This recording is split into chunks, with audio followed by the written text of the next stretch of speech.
Cristo, nós estamos aqui te adorando, te louvando, reverenciando tua presença. Nesta manhã, Jesus, queremos ouvir tua voz, queremos ouvir a tua palavra. Venha partir o pão aos nossos corações nesta manhã. Vivifica, Senhor. A letra sem o Espírito não tem vida. Precisamos do Espírito Santo para pôr vida na letra e assim nos alimentar por ela. Ajude-nos com o perdão de nossos pecados. Te pedimos em nome de Jesus Cristo. Amém, Senhor, amém. Deus continue nos abençoando, irmãos. Deus abençoe vocês que estão aqui embaixo, lá em cima. Muito bom ver vocês. Deus recompense o vosso esforço. O irmão Wilson está ali, Deus te abençoe. Todos vocês, Deus os abençoe. Irmão Mike, cadê o irmão Mike? Cadê o irmão Mike? Sobrinho do irmão Marquinhos. Hã? Não é seu sobrinho, não? Ah, tá. Deus abençoe. Nós vamos ter uma perguntinha aqui. Bom dia, pastor Adalto. Pastor, gostaria de saber o que o senhor me fala sobre médico terapeuta que consulta as pessoas através dos olhos. Pode me dizer algo a respeito? Obrigada, Deus abençoe. Se seu problema não é grave, se o teu problema não é grave, dá para remediar lentamente, tudo bem. Mas se o problema é grave, você tem que buscar um médico que faça o exame de sangue, que é o preto no branco, né? Exame de sangue é o preto no branco. Vai descobrir mais rápido o seu problema. O terapeuta geralmente não trabalha através disto, de exame de sangue, e diagnosticar como é que está os seus anticorpos, seu organismo, né? Seu organismo. Se o seu problema é grave, você deve procurar um alopata. Alopatia. Alopatia é o médico normal.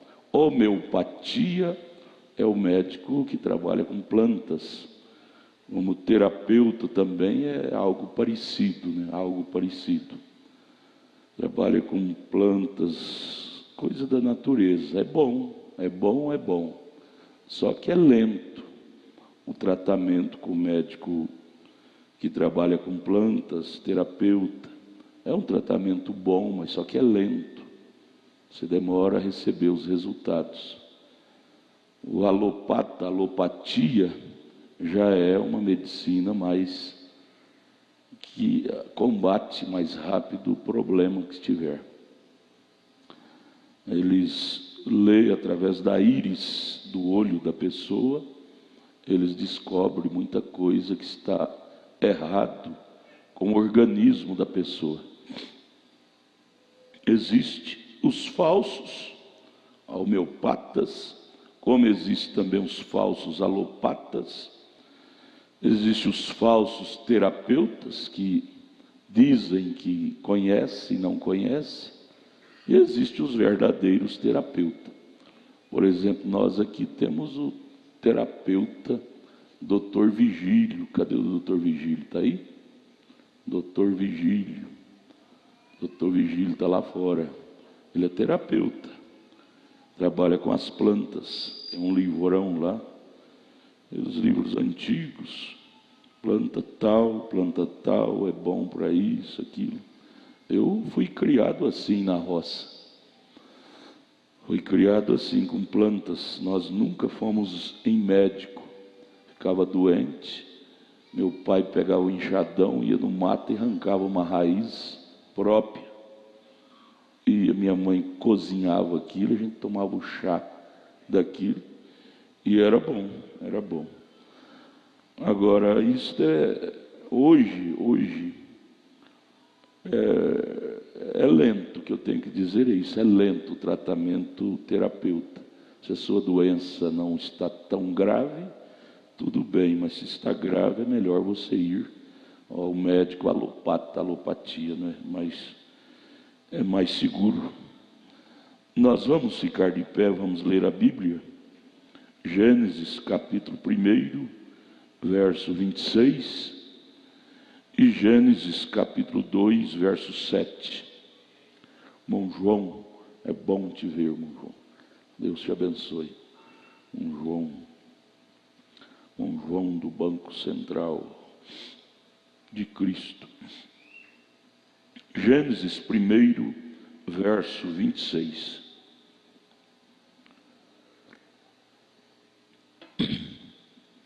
E disse Deus: façamos o homem à nossa imagem. Você deve lembrar sempre, quando você lê isto, lembra do irmão Brana comentando sobre isso na mensagem, um super sinal. Você deve escrever em torno desse versículo. Mensagem, um super sinal, parágrafo 76. Escreva aí que é bom para você. Alguém vier te perguntar, você tem a resposta. Um super sinal 76. O profeta diz: Deus ajuntou os anjos e ele diz: façamos. Anjos são seres espirituais que estavam lá junto com Deus na hora da criação. Deus diz: façamos o homem à nossa imagem, o homem espírito, conforme a nossa semelhança, e domine, o homem foi criado para dominar, domine sobre os peixes do mar, sobre as aves do céu, e sobre o gado, e sobre toda a terra, e sobre todo réptil que se move sobre a terra. Aí quem criou? Foi quantas pessoas que criou o homem? Verso 27, singular. E criou Deus o homem, à sua imagem. A imagem de Deus o criou, macho e fêmea os criou. Aqui é o homem espírito. Agora Gênesis 2, verso 7, ele cria o homem carne. E formou o Senhor Deus o homem do pó da terra, e soprou em seus narizes o fôlego de vida, o espírito que ele havia criado. E o homem foi feito alma vivente. Senhor Jesus, acrescenta a nossa fé nesta manhã, através da tua palavra. Pedimos em nome de Jesus Cristo, a unção de Deus em nossos corações, para aprendermos do Senhor. Em nome de Jesus, amém. Podeis assentar, irmãos.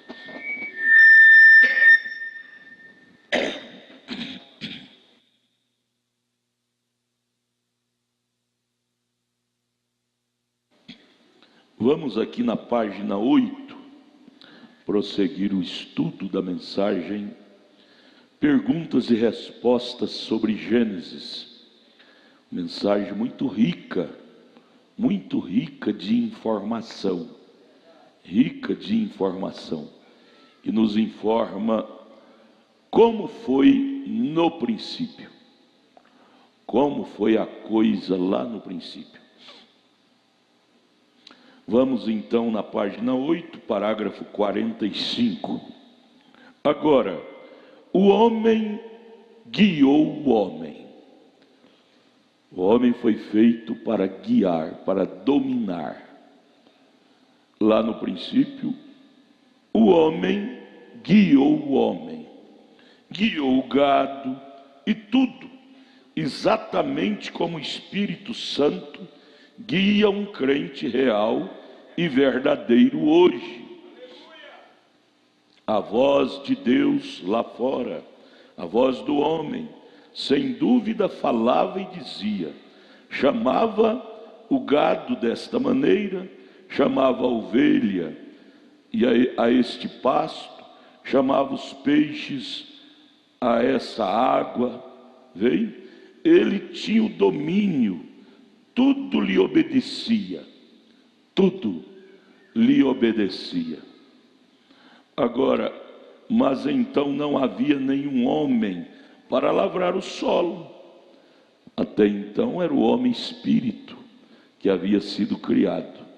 Não tinha o homem físico para lavrar a terra. Aí o que Deus disse? Gênesis 2, nenhum homem para lavrar o solo. Então Deus formou o homem, Gênesis 2:7, do pó da terra. Agora nós seguimos isto. Ele formou o homem do pó da terra e colocou aquele espírito que ele havia criado, né? Em Gênesis 1:26, sobrenatural.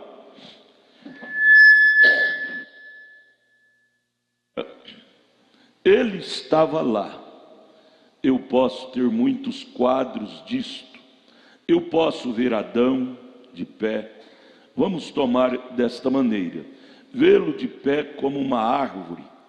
Deus o havia feito. Ele estava tão morto quanto podia estar. Seus dedões como as raízes fincados no chão.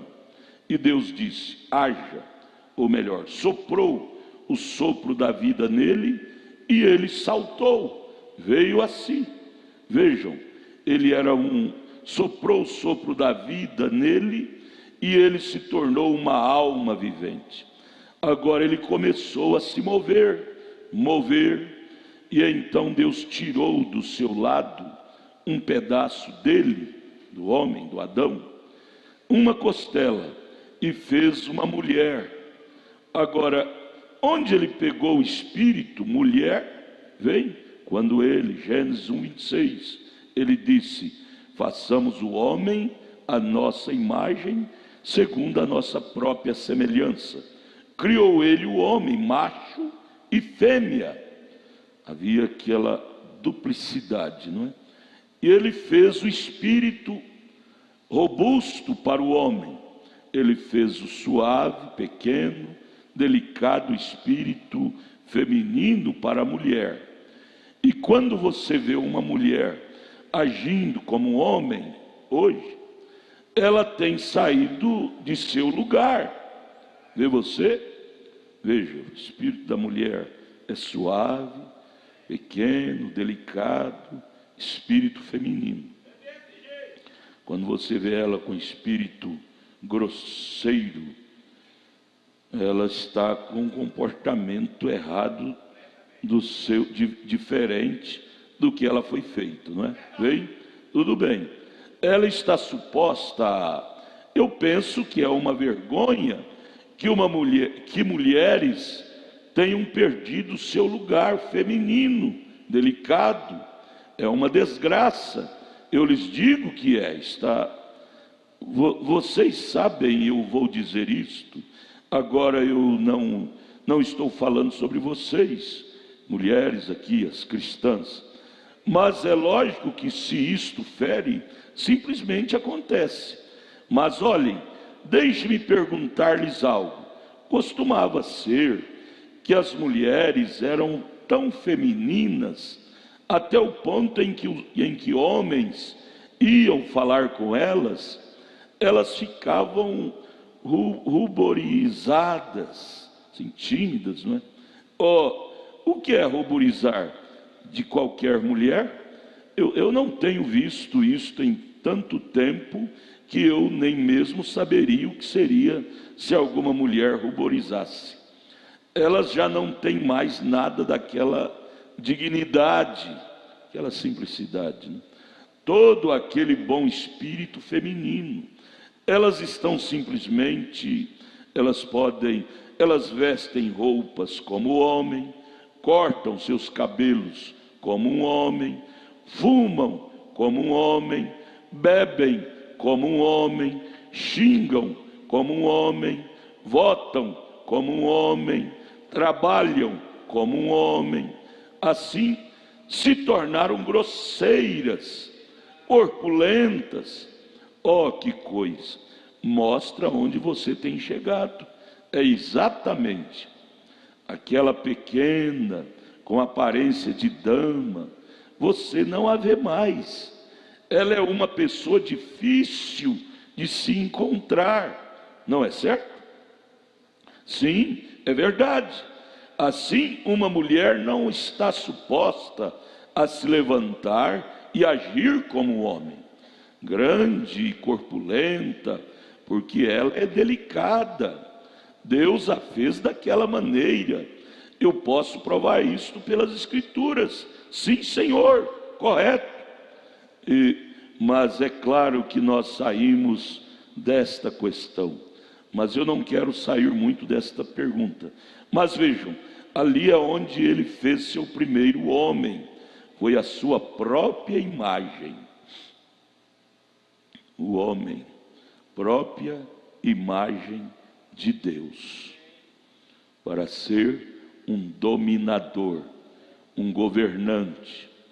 52. E então Deus, antes de alguma vez existir uma estrela, sabia que este mundo existiria, e ele sabia que eu seria William Branham pregando o evangelho do púlpito, e você seria John Doe assentado ali ouvindo, antes que o mundo começasse. Aleluia! Agora, ali é onde as pessoas, às vezes, os calvinistas, legalistas, misturam tudo, veio? Eles dizem, bem, porque alguns foram ordenados a serem perdidos? Não é desejo de Deus que ninguém pereça. Ele não quer que ninguém pereça, mas, todavia, sendo Deus, ele sabe que há alguns que não aceitarão isso, a sua palavra. Vejam, ele tinha que saber o fim desde o início, a fim de ser Deus. Não tinha? Como Deus, ele tinha que conhecer quem optaria para negar a sua palavra e quem optaria para aceitar sua palavra. Senão ele não seria Deus, que conhece o fim desde o princípio. Em sua grande consciência, ele sabia todas as coisas. Ele sabia o caminho que cada um de nós percorreria aqui nessa dimensão. Ele sabia que em um dado momento, você, eu, nós, curvaria diante dele e diria, Deus, tem misericórdia de mim. Ele sabia onde encontrar Jacó, lá no vale de Jaboque. Ele sabia onde encontraria eu, no meu vale de Jaboque, você. Ele sabia, ele disse, eu vou esperar ele bem aqui. Fez um círculo, pôs um pontinho bem no meio do círculo e disse, eu vou esperar ela bem aqui. A Maria Madalena vagou, mas Deus tinha um pontinho de encontro com ela. O Zaqueu vagou, mas Deus tinha um pontinho de encontro. Disse, ele vai girar, mas eu vou esperar ele bem aqui. Deus sabia onde nós iríamos encontrá-lo. Por isso, irmãos, tudo que você pode fazer por uma pessoa é orar por ela, é entregá-la nas mãos de Deus e dizer, Deus, cuida dela, cuida dele. E se você orar com fé, isso vai acontecer. Deus vai ficar lá naquele marco, esperando ele. Ele vai passar por aqui, ele vai chegar aqui. e aqui eu vou ter um encontro com ele, com ela. Vem, ele sendo Deus, ele tinha que saber tudo, nossas curvas de nosso caminho, por onde iríamos passar. E ele, sendo um bom Deus, iria reservar uma válvula de escape para nós, um momento de encontro com ele. Oh, que Deus maravilhoso, não? 54. Assim ele sabia que ele ia ter algumas mulheres, assim ele simplesmente fez o espírito delas bem ali, no homem. Quando ele criou o homem espírito, ali foi criado o espírito feminino, para depois ser desmembrado quando ele criou o homem carne. A Bíblia diz que ele faria em Gênesis 1:26, Gênesis 1:26, o criou, o homem, a sua prefigura, macho e fêmea. Amém? Vem? Em uma prefigura, ele fez a mulher e o homem, antes que eles alguma vez fossem formados do pó da terra. Ele fez o homem espírito, a mulher espírito. 5. E então Deus fez o homem, não em sua imagem. Esse corpo não é a imagem de Deus. Esse corpo é a imagem de bestas, de animais, não é? Posso tirar meu casaco? Ele estava sentindo calor, pedindo para tirar o paletó. Está ficando quente aqui em cima. Eu vesti uma camisa rasgada, mas vocês não notarão. Agora é só... Jessé não veio pegar a roupa para lavar e passar. Assim, mas olhem, nós estamos em um assunto aqui agora que significa mais que uma camisa rasgada no púlpito, não é? Isso significa vida eterna. 57. 57. Agora notem, o homem, Deus sabia no princípio que ele iria ter homens, mulheres, e ele sabia que o Salvador estaria aqui. Tudo estava traçado na mente de Deus. Nada aconteceu de surpresa para Deus. Você não é surpresa para Deus. Deus sabia que você viria no dia que você nasceu. Deus sabia que você viria nesse dia. Veja, ele teria que trazer Jesus e ele seria crucificado. E Jesus disse aos discípulos, quando ele estava aqui na terra, que ele os conhecia antes mesmo da fundação do mundo, antes que o mundo alguma vez viesse à existência. 58. E Deus disse também, ou melhor, Paulo falando aos Gálatas, disse que ele nos ordenou e nos chamou nele antes que o mundo alguma vez fosse formado. Pense nisso, que Deus, qualquer pessoa que gosta de ouvir o que a Escritura diz sobre isto, levante suas mãos, se você quiser, seguindo com a pergunta. Chegue comigo a Gálatas 1, capítulo 1. Olha aqui, eu não quero dizer Gálatas, eu quero dizer Efésios. Aos Efésios, capítulo 1. Ouça atentamente agora o que Deus disse. Efésios 1. Paulo, apóstolo de Jesus Cristo, pela vontade de Deus, aos santos que estão em Éfeso e fiéis em Cristo Jesus. A vós graça, paz da parte de Deus nosso Pai e do Senhor Jesus Cristo. Bendito Deus e Pai de nosso Senhor Jesus Cristo, o qual nos abençoou com todas as bênçãos espirituais nos lugares celestiais em Cristo. Agora, aqui está, notem, como também nos elegeu nele antes da fundação do mundo. Isto é muito bom, não é? Isso não é muito bom, isto é realmente bom. Antes que houvesse uma fundação do mundo, Deus conhecia Orman Neville e sabia que ele pregaria o Evangelho. Não é maravilhoso? Nos escolheu. Ora, ele é um membro da igreja, e Deus sabia que ele ia ter aquela igreja. Ele está se referindo ao pastor Neville. Deus sabia que ele viria, que ele estaria pregando o Evangelho, que ele teria uma igreja. E ele disse, Paulo estava falando à igreja de Éfeso, disse, ele nos elegeu nele. Agora nós todos somos membros do corpo de Cristo, está certo? E Deus, antes que o mundo alguma vez fosse formado, Deus elegeu a você e a mim nele, antes que o mundo alguma vez fosse formado.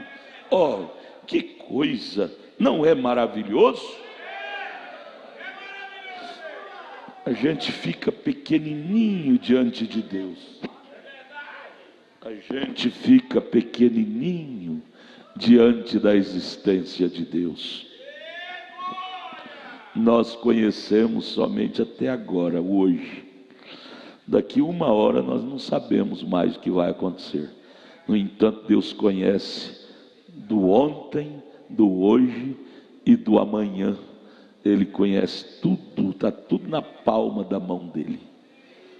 Tudo ele conhece. Nada acontece de surpresa que pega a Deus de surpresa. Ele sabe o que está no seu coração. Ele sabe o que passa na sua alma. Ele sabe. Ele sabia que haveria uma Maria Madalena necessitada de perdão, que haveria um Zaqueu necessitado de perdão, que haveria um Adalto, um João, uma Maria necessitado de perdão. E por isso que ele disse, eu tenho que descer, me fazer carne e derramar meu sangue para perdoar esta gente, para ajudar esta gente. Ele sabia que haveria um Lúcifer interferindo na humanidade. Ele sabia, por isso que ele já preparou o antitipo, ele preparou o antídoto, né?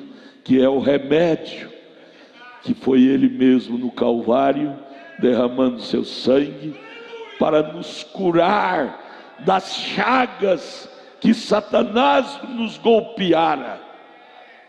Ele sabia que Satanás iria vir e nos golpear com suas invenções, suas influências. Todos nós machucados. Ele sabia que todos os seres humanos estariam machucados pela arma do diabo chamada concupiscência, desejos. Ele sabia que a arma do Lúcifer iria nos atingir, nos retalhar. Não tem ninguém, meus amados, na terra que não está retalhado pelas armas do diabo. Não tem ninguém. Fisicamente, ele nos retalha com doenças. Espiritualmente, moralmente, ele nos retalha com pecado. Retalha o físico com doença física. Espiritualmente, ele nos retalha com pecado, desejo de pecado. Mas isto não pegou Deus de surpresa. Deus sabia que o diabo nos feriria. Por isso ele foi na cruz, para derramar seu sangue, para curar nossas chagas, curar nossas feridas. Fomos feridos pelo pecado, mas Deus, que é bom, Ele desce como um bom médico, e lava as nossas chagas com seu próprio sangue. Ele sabia que nós precisaríamos desta lavagem, das chagas, que o diabo nos ofenderia, nos feriria. Ele disse lá em Gênesis, capítulo 3, verso 15: a serpente, que é o diabo, ferirá o calcanhar, ou seja, ferirá a carne do ser humano. E feriu. Por isso, por ele saber que a serpente iria nos ferir, ele preparou o antídoto, o remédio, para curar picada de serpente, picada de Lúcifer, tem cura. Você sabia disso? Picada de Lúcifer tem cura. Picada de serpente tem cura. Você, todo picado, não tem nenhum ser humano que não é picado pelo menos umas 10 vezes por dia. Pelo menos. O profeta irmão Brana disse, em outras palavras, que ele era picado 10.000 vezes por dia. Dizia, eu peco 10.000 vezes por dia. E não tem nenhum bom que pode levantar o dedo e dizer, não, o diabo não me pica, eu sou forte, eu sei desviar dele. O irmão Brana, profeta, disse, eu peco 10.000 vezes por dia, ou seja, o diabo, essa serpente, me pica 10.000 vezes por dia. Mas será que Deus, um pai, um criador, seria tão irresponsável que, sabendo ele como onisciente que ele é, que nós seríamos picados pela serpente, que é o seu opositor, ele não teria nem um remedinho para nos curar?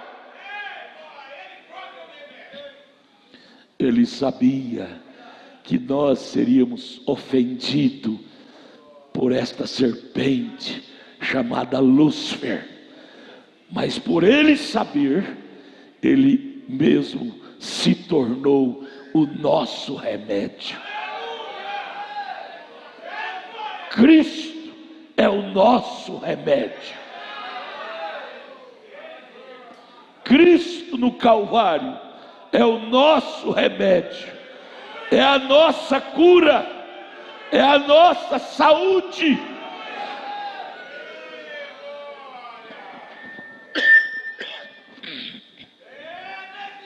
Eu me lembro, lá no mato tem um lagarto chamado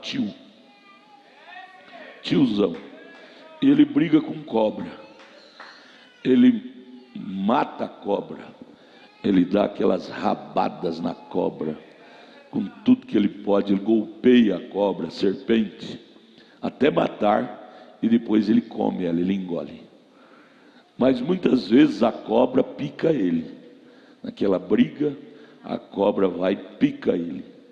Aí ele picado, ele sabe que ele vai morrer, ele sabe que ela é venenosa, vai matar ele. Aí o instinto, Deus deu instinto. Para o homem, Deus deu espírito de inteligência. Para os animais, Ele deu instinto de inteligência. Eles não têm espírito, porém eles têm um instinto que está embutido na natureza deles. Então o instinto leva ele a uma raiz que tem lá no meio da mata, que ao ele morder e extrair a seiva daquela raiz, aquele veneno é estancado, é expelido, é amortizado e não mata ele. Então, quando ela pica, acontece dela picar, ele sai correndo a encontrar aquela raiz. Ele já sabe onde está aquela raiz, vai lá e morde nela, morde, mastiga, e ele extrai a seiva daquela raiz, e aí o veneno da serpente não mata ele. Aí ele volta lá para acabar de matar a serpente, para comer ela. Você é como esse lagartio. Nós somos como esse lagartio. Ele nos pica, porque nós guerreamos com ele dia e noite. Ele nos pica, nos morde, essa serpente. Aí você corre para a raiz de Jessé, para a raiz de Jessé, e você morde nela com a alma, você dá uma mordida nesta raiz de Jessé, e você extrai vida dela, seiva dela, e ela te dá saúde, e aquela picada da serpente não te mata. Aqui está o antídoto que Deus criou para nós, a raiz de Jessé. Aleluia. Veja o 61. Agora o primeiro homem, ele fez o primeiro homem à sua imagem, o homem espírito, né? E nós estamos retornando àquela imagem. Quando você morre, você sai desse corpo e volta para aquela teofania que é o corpo celestial. Correto. A nossa primeira imagem criada, quando Deus me criou, William Branham, eu era antes da fundação do mundo, ele me fez ser espírito. Você era um ser espírito. Eu não estava consciente de nada que eu sabia, mas eu estava lá, na mente de Deus, não é? Eu não creio que vocês estejam entendendo, mas agora, só um minuto. Jesus disse aos discípulos que ele os conhecia antes da fundação do mundo. E Paulo diz aqui que ele nos elegeu nele antes do início do mundo. Deus não esperou criar o mundo para depois desenrolar como seríamos cada um de nós, para depois nos acompanhar, para ver como que cada um de nós discorreríamos no dia a dia da vida. Antes dele criar o mundo, ele já sabia que cada coisa que ele criasse teria um caminho a ser percorrido. A pulga teria o caminho dela, a formiga teria o caminho dela, o pernilongo teria a maneira, o caminho dele. Cada coisa. Oh, que Deus grande, hein? Que Deus grande. Nada que existe não passou primeiro pela mente de Deus. Tudo que existe primeiro passou na mente de Deus. Eu crio isto, e isso se desenrolará assim, assim, assim. Eu crio essa pulguinha, essa pulga vai se desenrolar assim, assim, assim, vai viver disso, disto e disto. Eu crio o sapo vai viver disto, alimentar disto, e assim foi escrito pela mão eterna de Deus o desenrolar de cada um de nós. Davi diz: Deus conhece o meu deitar, o meu levantar. Deus conhece o nosso piscar de olhos.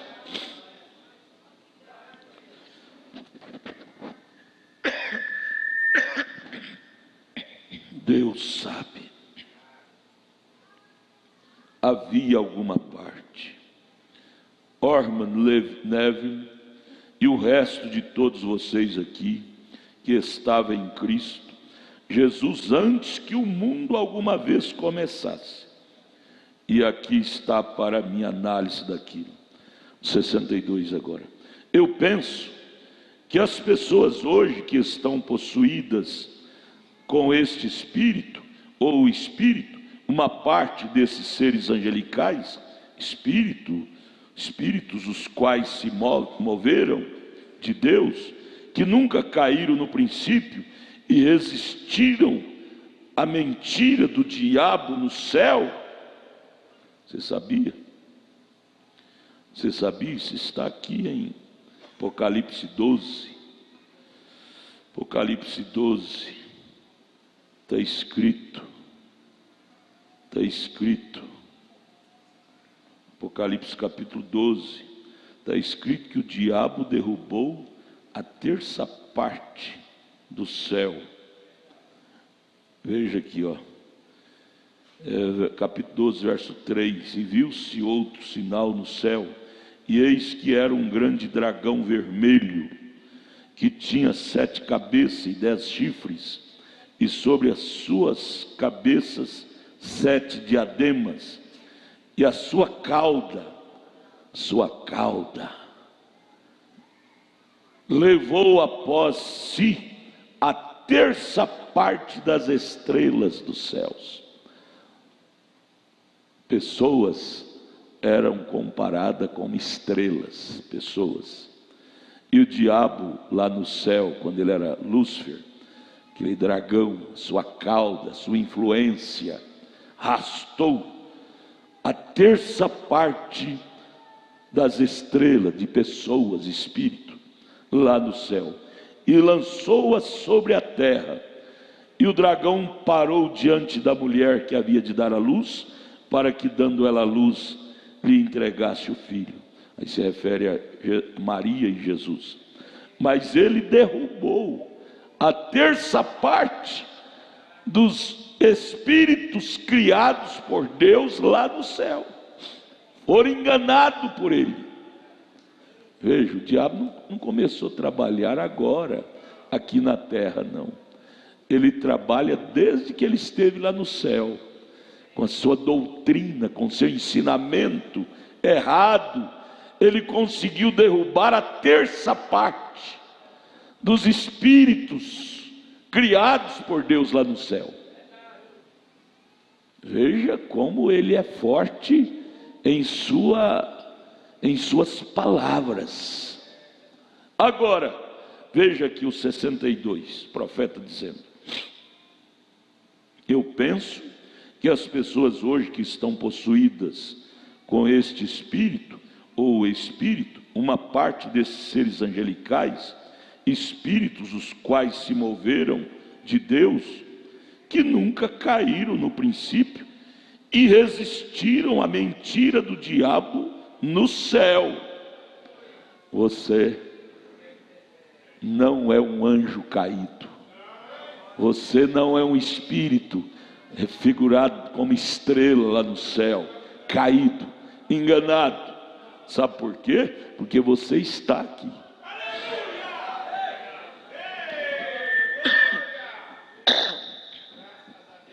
Se você fosse um daqueles espíritos enganados por Lúcifer lá no céu, um daqueles espíritos que ele arrastou com a sua cauda, com o seu poder, você estaria aí fora dizendo que isso aqui é falso profeta, isso aqui é anticristo, falso profeta. Você estaria aí fora dizendo que isso aqui é heresia.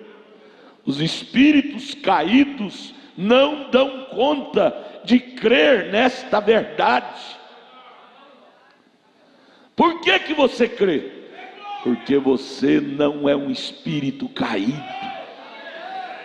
Você venceu Lúcifer lá no céu, quando você era espírito. E você vence Lúcifer aqui na terra, porque você continua um espírito não caído. Isto é maravilhoso, irmãos. Isto é maravilhoso. Aí você diz: por mais ruim que eu seja, pelo menos essa glória eu tenho. Eu não sou um espírito caído.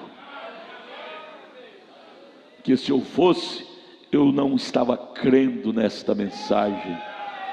Eu não estava crendo nesta Bíblia como eu creio. Se eu fosse um daqueles espíritos que Lúcifer arrastou com a sua cauda, eu não estaria aqui.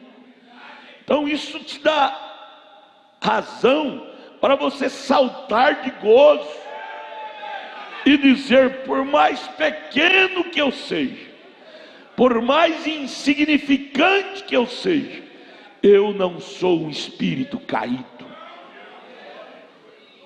Eu não dou conta de obedecer 100% a mensagem, mas crer nela 100% eu creio. Por que eu creio? Porque eu não sou parte daquela terça parte de anjos, de estrelas caídas. Oh, irmão, isso dá vazão para você gritar de alegria. O diabo pode te acusar de tudo, menos de uma estrela caída. Se você fosse uma estrela caída, você estaria lá fora dizendo que isso aqui é heresia, isso aqui é falso. Mas você não se comporta assim. Você comporta como um eleito e diz: Senhor, tudo isto é verdade. Essa palavra é a verdade. Esta Bíblia é a verdade. Aleluia, aleluia.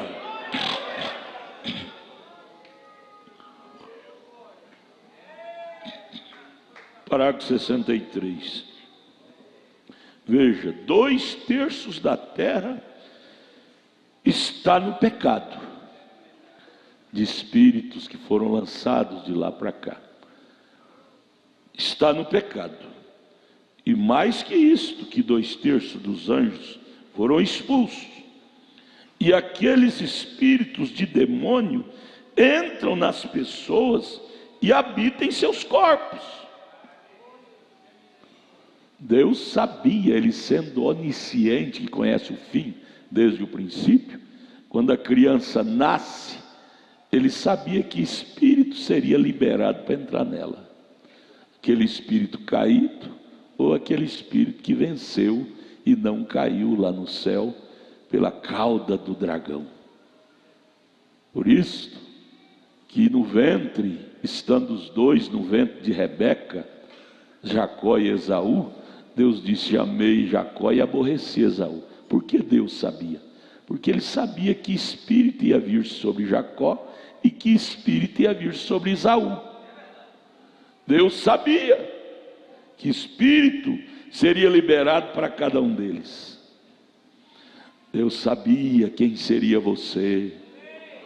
Deus sabia.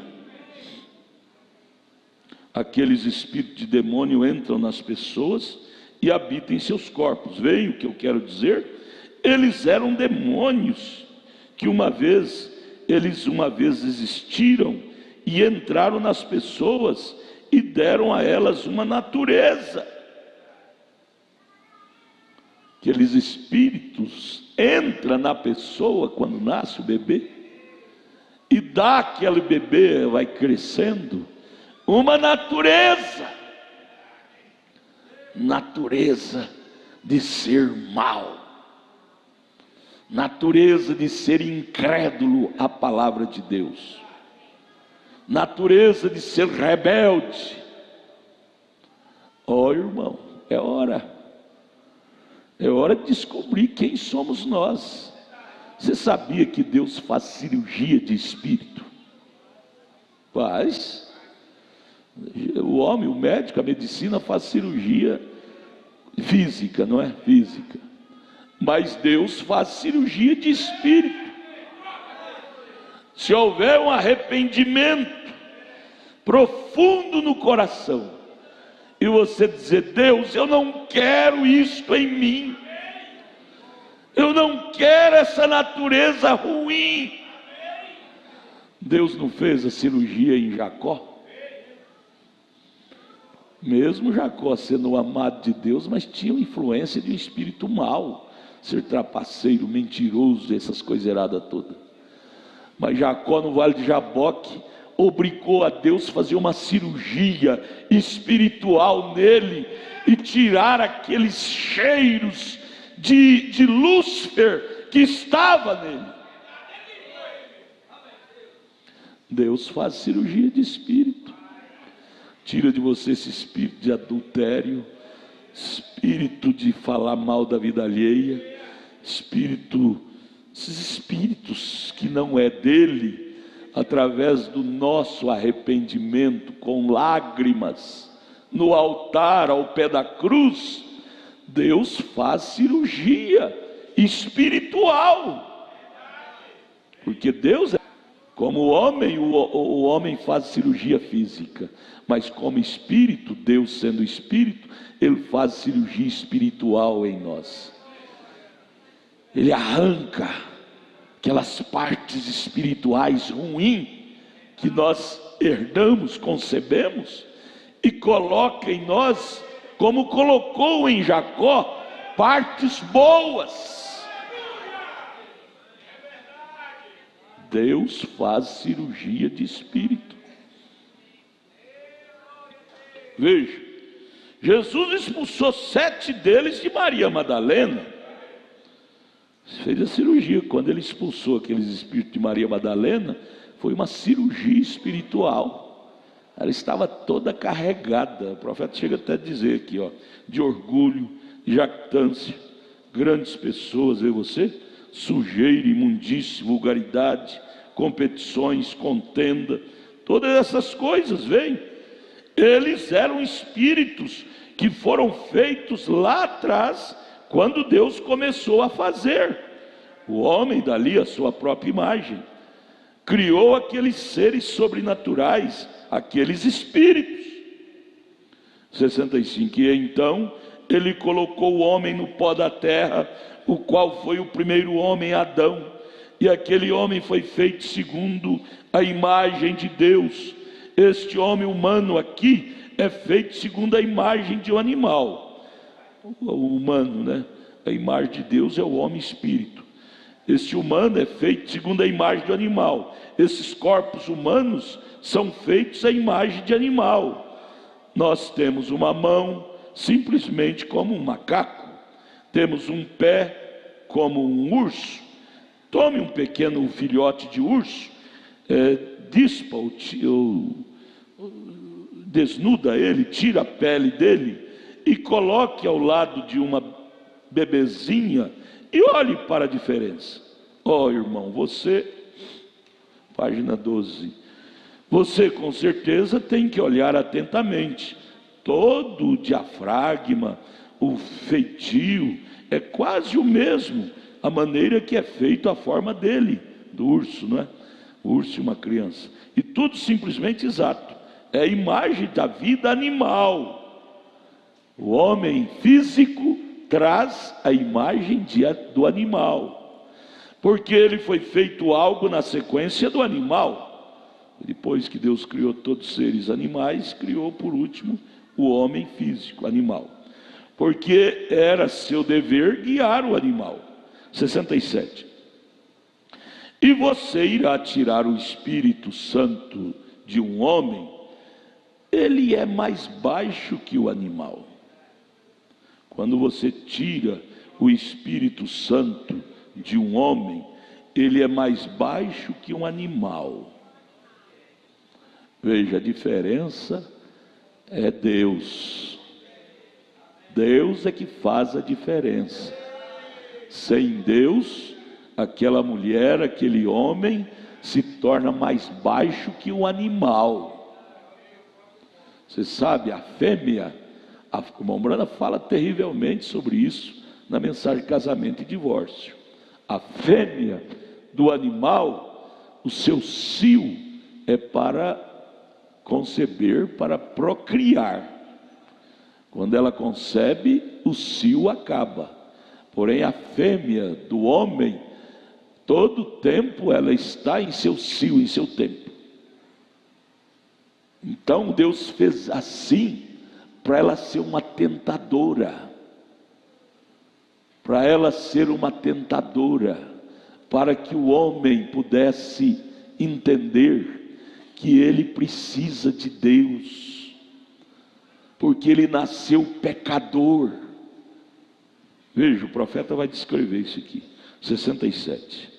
Você tira o Espírito Santo de um homem, ele é mais baixo que um animal, comportamento dele. Ele chega a fazer coisas que um animal não faria. Ele é pior que o animal. É uma coisa dura para se dizer, mas você toma um homem que não é regenerado em sua mente, sem o Espírito Santo para dirigir seus pensamentos, e coisas como essas, ele jogaria um bebê fora dos braços de uma mãe e a violentaria por desejo animal, exatamente. Já viu aí o que o homem faz? O animal nunca faz isso, mas o homem faz. 68. E uma mulher que não é boa, você toma uma velha mãe porca, ou uma velha cadela. Nós temos dado todos os tipos de nomes para esses animais, né? Porca, cadela. Mas a moral delas é simplesmente seus cachorrinhos. E a porca, seus porquinhos. Mas uma mulher que não tem nada de bom é simplesmente obscena todo o tempo, correto? Então recorde que você é sem Cristo, sua moral pode cair abaixo da moral do cachorro, correto? É assim, você vê aí fora, é uma lama de pecado. A moral das mulheres sem Deus é pior do que a moral de um cachorro, de uma cadela.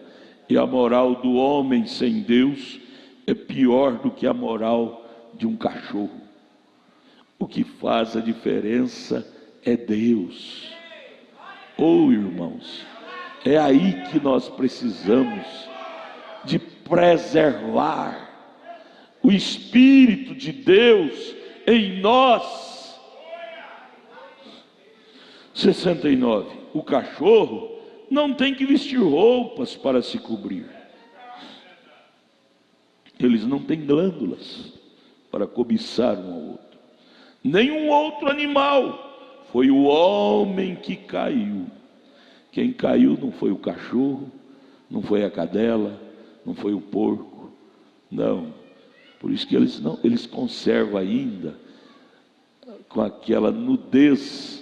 Porém o véu da inocência está velado sobre eles. Por que a mulher, o homem, tem que pôr roupa? Não era assim no princípio. Eles andavam nus. Por que agora tem que pôr roupa? Porque ele caiu, tirou o véu da inocência, e eles passaram a ter a maldade. Não são mais inocentes. Aí tem que pôr roupa para cobrir a nudez dos olhos. A nudez não é por causa dos olhos de Deus. A nudez, a roupa, não é para tampar os olhos de Deus. Roupa não tampa, Deus nos vê como nascemos. Roupa é para tampar os olhos da concupiscência do um ou do outro. Veja, 69. O cachorro não tem que vestir roupa para se cobrir, nenhum outro animal. Foi o homem que caiu, não a vida animal, não. Mas a vida animal, sendo abaixo da moral do homem, a vida humana, desde então ficou sujeita, estava sujeita a ele, porque o homem foi seu guia, o seu líder supremo. E toda besta do campo tem medo do homem, ficou sujeita à servidão do pecado por causa da queda do homem.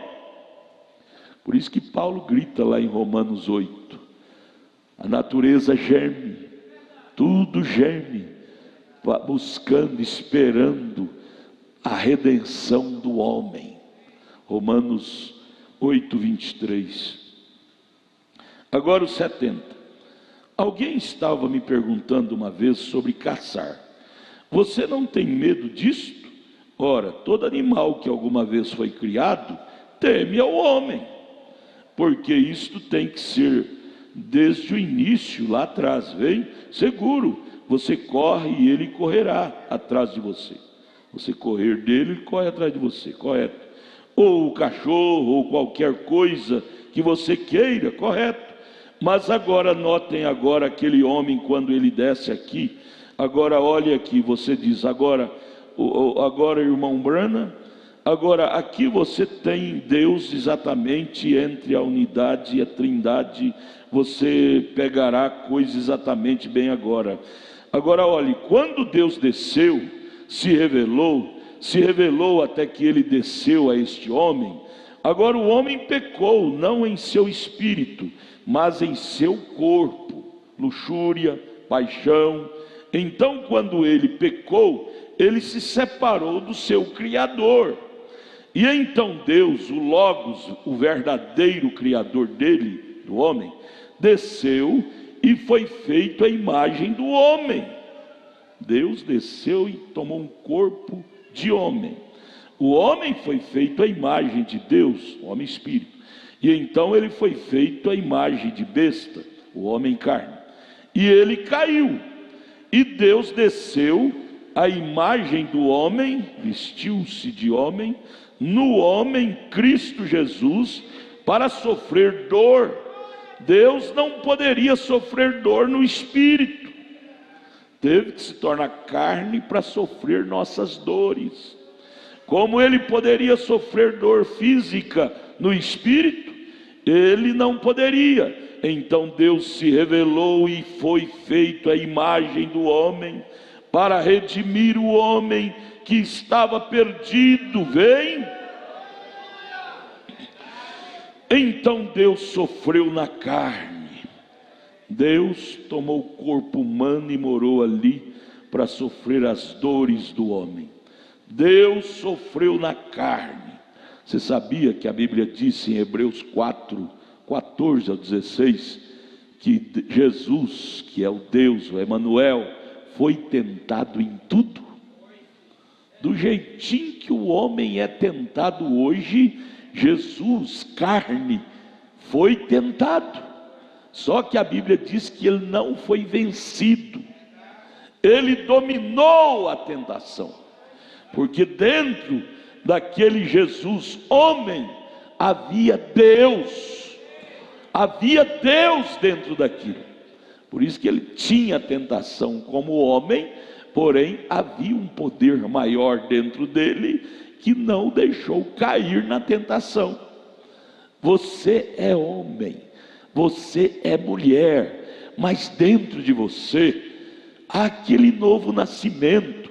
Dentro de você está Deus. E esse Deus que está dentro de nós é o mesmo Deus que estava dentro de Jesus, homem. Esse Deus deu força para Jesus, homem, vencer a tentação. Esse Deus que está dentro de nós, homens, nos dá força para vencer a tentação. Você tem tudo que Jesus tinha. Nós temos tudo. De fora somos homens, mas por dentro somos Deus. Deus, a imagem de Deus, o poder de Deus. Não existe um Deusão e um Deusinho. Mesmo Deus que estava em Jesus, homem, está em nós, homens. Por isso que Paulo diz que Jesus foi tentado em tudo, mas não caiu, porque havia um Deus dentro dele, daquela carne humana. Há um Deus dentro de nós. Vamos dar água para esse Deus? Vamos dar força para esse Deus. É a página 1373. Então Deus sofreu na carne, 1 Timóteo 3,16. E sem dúvida alguma este é o argumento. Grande é o mistério da piedade, pois Deus foi feito em carne, visto dos anjos, pregado aos cridos e recebido acima a mão direita do Pai. Está vendo? Deus, Ele mesmo desceu e viveu em um corpo humano e sofreu tentação. Irmão, você não pode pensar diferente, porque tudo que o diabo quer é que você se julgue um coitadinho. Um coitadinho, eu sou um coitadinho, por isso que eu peco. Eu sou um coitadinho, por isso que eu erro. Não, do jeitinho que era Jesus, somos nós. O profeta chega a dizer que nesta nova criação, do Calvário para cá, Jesus é o nosso irmão mais velho, Deus em carne. Você tem sempre que lembrar de Jesus quando você estiver sendo tentado, tentada. Você vai dizer: Senhor, do jeitinho que eu estou sendo tentado, o Senhor também foi. Mas o Senhor não se curvou à tentação. Havia um poder maior dentro de ti para não pecar, para dizer não, não para a tentação. Aí você tem que te conscientizar disso. Às vezes é bom você conversar com você mesmo. Você conversar com você e dizer: eu sou o homem do jeitinho que Jesus foi. Agora, por que eu tenho que curvar a essa tentação quando Jesus não se curvou? Por exemplo, tentação com mulheres. A história disse que Maria Madalena era uma mulher linda, linda, linda, linda demais. Homem nenhum conseguia olhar nela sem cobiçá-la. Ela era muito sensual. Porém, quando Jesus olhou nela, ela olhou para Jesus e disse: é mais um que eu vou levar. Ela se decepcionou. Quando Jesus olhou com aquele olhar firme nela, aqueles demônios que estavam nela, demônio da sensualidade, estremeceu e começou a sair. Jesus olhou firme e libertou ela. Vamos conversar. Homens, por que você temos que olhar para essa sensualidade de hoje aí na rua e cair, nos render a ela? Por quê, hein? Jesus não se rendeu à sensualidade de Madalena. Por que nós temos que nos render? O profeta pregou a mensagem, a intermitente luz vermelha. Ele diz naquela mensagem que os homens estão se curvando no altar das mulheres. No altar, os homens estão curvados, prostrados diante do altar das mulheres. Jesus não se curvou diante do altar da Madalena, não. Linda, atraente como era, sensual como era, porém Jesus tinha um poder maior para dominar aquela sensualidade de Madalena.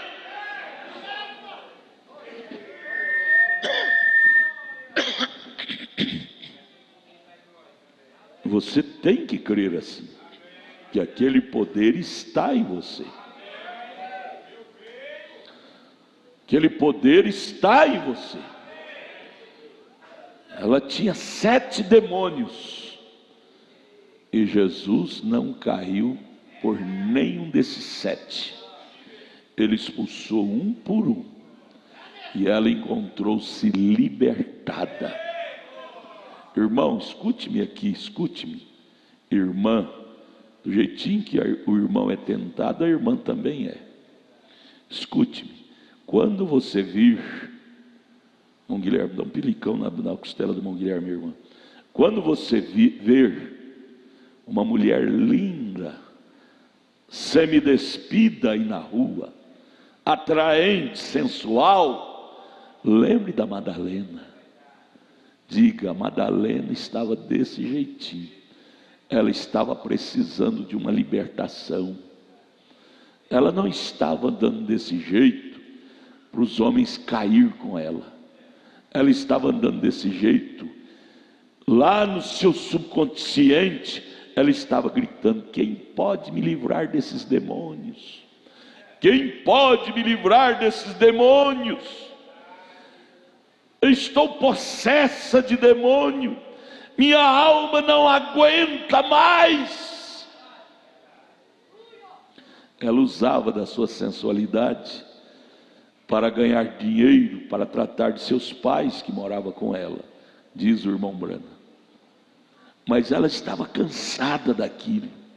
Ela estava enjoada daquela profissão. Ela exercia aquela profissão de prostituta para ganhar dinheiro, para tratar de seus pais. Mas o profeta comenta que ela estava enjoada, cansada, fadigada daquela vida.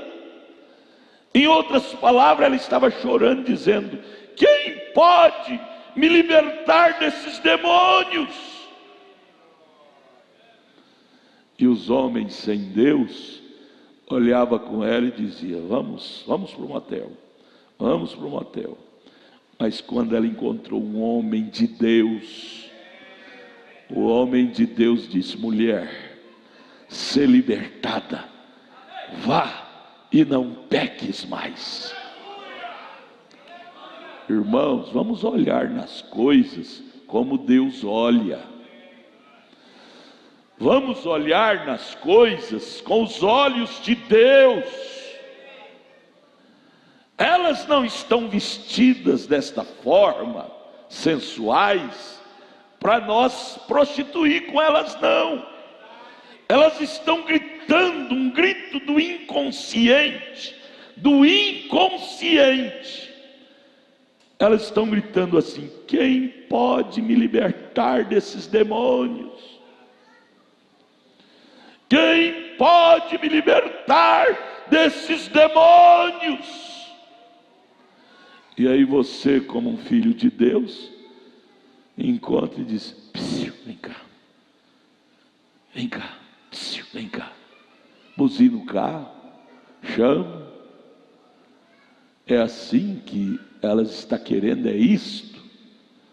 Porventura elas estão querendo, é isto?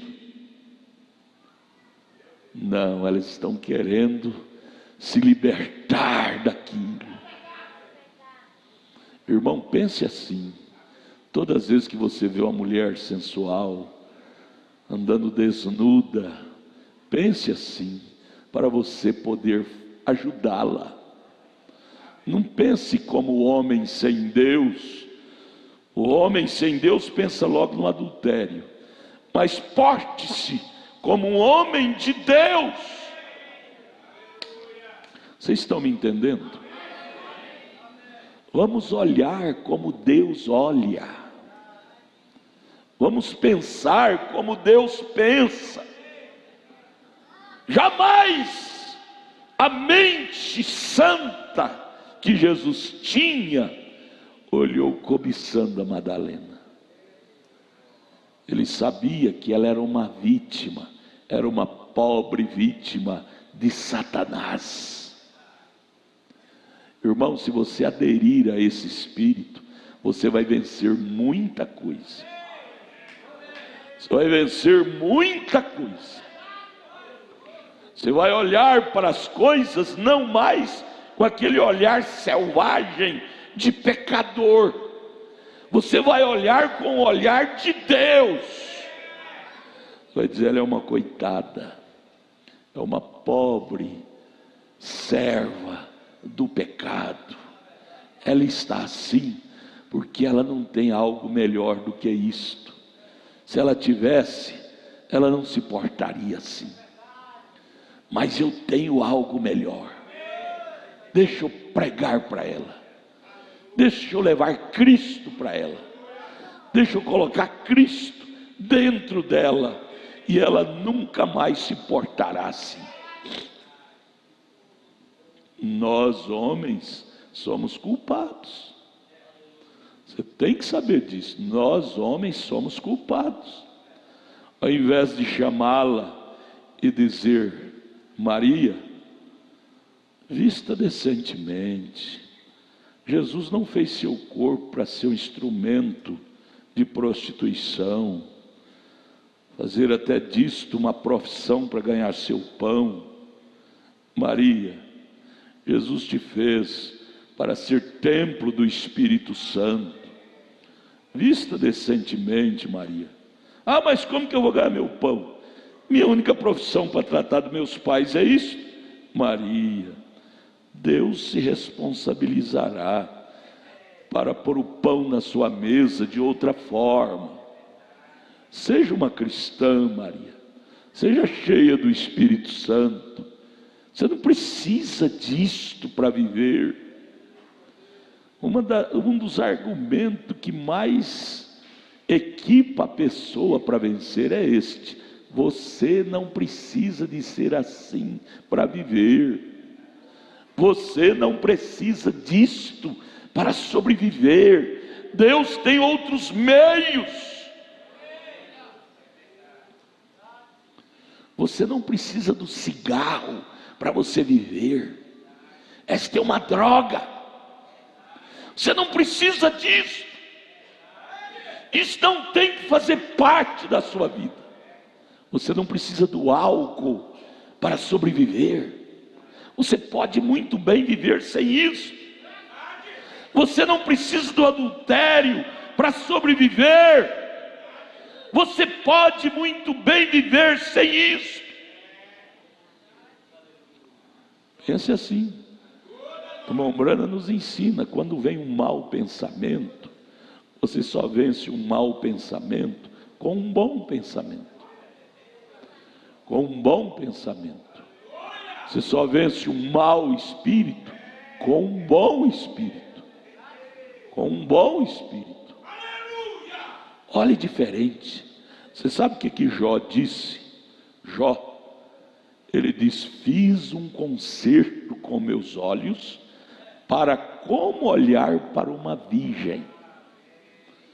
Vamos fazer um concerto com os nossos olhos nesta manhã?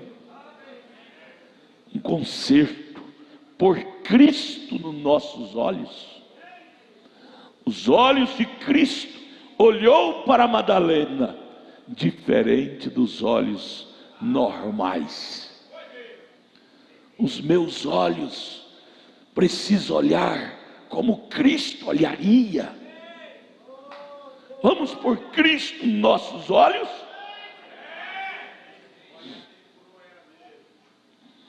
Oh, irmão, se nós pôr Cristo em nossos olhos, nosso comportamento vai mudar 100%.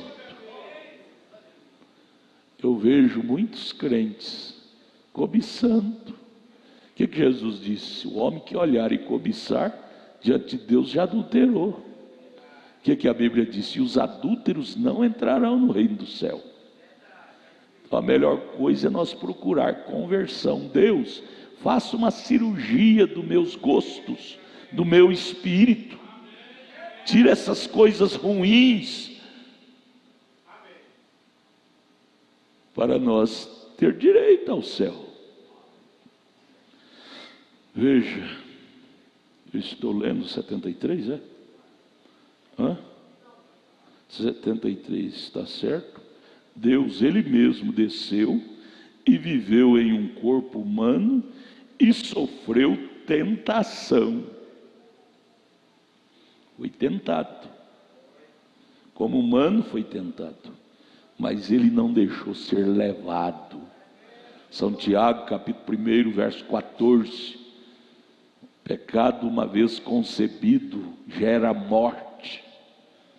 Deus estava em Cristo, reconciliando consigo o mundo. Vem o que é o amor? O amor de Deus. Agora, eu penso que aquilo faria com que aquele homem e mulheres, agora uma mulher deixe-me tomar isto bem agora, de maneira que você possa ver, vem, a mulher está sujeita a seu marido, e a Bíblia diz que um homem deveria dominar sua esposa, mas como eles têm mudado isso, a mulher domina o homem. Agora você fica em casa, John, você não saia, e aquilo estabelece isto. Ele diz, sim, minha querida, vem. Quer dizer, ela domina ele. Ela domina. Mais 75, mas deixe-me lhe dizer algo, Senhor. Você vai ter que responder por sua esposa, mas sua esposa nunca vai ter que responder por você. Então por que você tem que aceitar essa maneira errada, desgovernada? A Bíblia responsabiliza o cabeça. Ele responde pela família, responde pela esposa. Não é a esposa que vai responder pelo marido, é o marido que vai responder pela esposa. Você é a cabeça da mulher e Deus é a cabeça do homem. Portanto, ele diz que o homem corte seu cabelo por causa de Cristo, honrando Cristo, e a mulher tenha seu cabelo longo, pois se ela corta seu cabelo, ela desonra seu marido. Veio o que eu quero dizer, ou o que a Escritura diz? 76. Eu tive um tempo difícil sobre isso outro dia em Shreveport. Eles estavam falando sobre as mulheres deveriam usar cabelos longos, e eu disse, uma mulher que corta seu cabelo, seu esposo tem o direito direito bíblico de se divorciar dela, correto? É o que a Bíblia diz, 1 Coríntios 11, verso 5, é exatamente correto. Ó que coisa, mulheres com Espírito Santo, assentadas lá, simplesmente da maneira que lhes foi ensinado, é tudo, sim, livremente, sim. Ele diz, agora se o cortarem, se houver algo errado e elas tiverem que cortar seus cabelos, diz, tome uma navalha e rape-o todo e deixe seu cabelo realmente rente, até que ele caia de sua cabeça. Que Paulo disse? Se cortar, então que rape. Cortar a pontinha, que está caindo, e o remédio é cortar as pontinhas para parar de cair. Paulo disse, então que rape, passa uma navalha e rape. Correto? É o que a Escritura diz. Ela diz que se ela corta seu cabelo, ela desonra seu marido, sua cabeça. 1 Coríntios 11, verso 5. E uma mulher que é desonrosa tem um direito legal de ser expulsa em divórcio. É a Bíblia, não é o irmão Branham que está criando uma doutrina nova, é a Bíblia. Mas ele não pode casar-se novamente, mas ele pode expulsá-la pelo divórcio, correto? É a Escritura. Ó irmão, o que precisamos é de algumas noites de perguntas, correto? 1 Coríntios capítulo 14, se você quiser ler isso, tudo bem. Agora esta mulher, Deus criou o homem macho e fêmea, você vê o que ele fez? Ele fez o homem, agora esta é a primeira pergunta, ele os fez, criou, e assim por diante, Gênesis 1, 26, aí depois ele entra para outra pergunta, e domingo que vem nós entramos nela. Mas vamos ao destaque. Olhar como Jesus olhava. Ao invés dele cair em adultério com a Madalena, ele amou a alma dela. Ao invés de você cair com aquela mulher, você ama a alma dela e diz, mulher, Você está precisando de Cristo. Se você tiver Cristo, você nunca andaria desse jeito. Você pregaria o Evangelho para ela. Você não a condenaria como um bruto. Um bruto. Mulher, você vai para o inferno. Você é um capeta. O irmão Brana fez isso, você lembra? Quando viu aquela mulher toda pintada, cabelo cortado lá naquela boate. De primeira mão ele disse: "Oh Deus, por que o senhor não tira uma coisa imunda dessa do mapa? Mata ela, tira essa coisa do mapa, da existência." Deus chamou ele e disse: "Billy, vem cá. Você não tem pecado? Você quer dizer que você não é pecador?" Ela, em outras palavras, ela é uma pecadora. E ela está precisando de livrar-se disto. Não tem você misericórdia da alma dela para salvar ela disto? Ela está assim porque ela não tem uma força maior para tirá-la daí. Billy, você acha que você também não é culpado? E aquilo quebrou o coração do irmão Branham. Aí ele entrou lá na boate pedindo perdão para ela. Ela disse: "Perdão de quê?" Ele disse: "Eu estava ali fora desejando que você fosse fulminada, e Deus me corrigiu, dizendo-me que eu também sou um pecador. Olha, você me perdoa, eu sou um cristão, e eu quero te ver também salva." E mais ou menos assim, e o coração daquela mulher foi partido, e eles caíram em pranto, de choro ali naquela boate. E o certo é que aquela mulher voltou para Cristo, foi salva por causa de uma maneira de agir como cristão.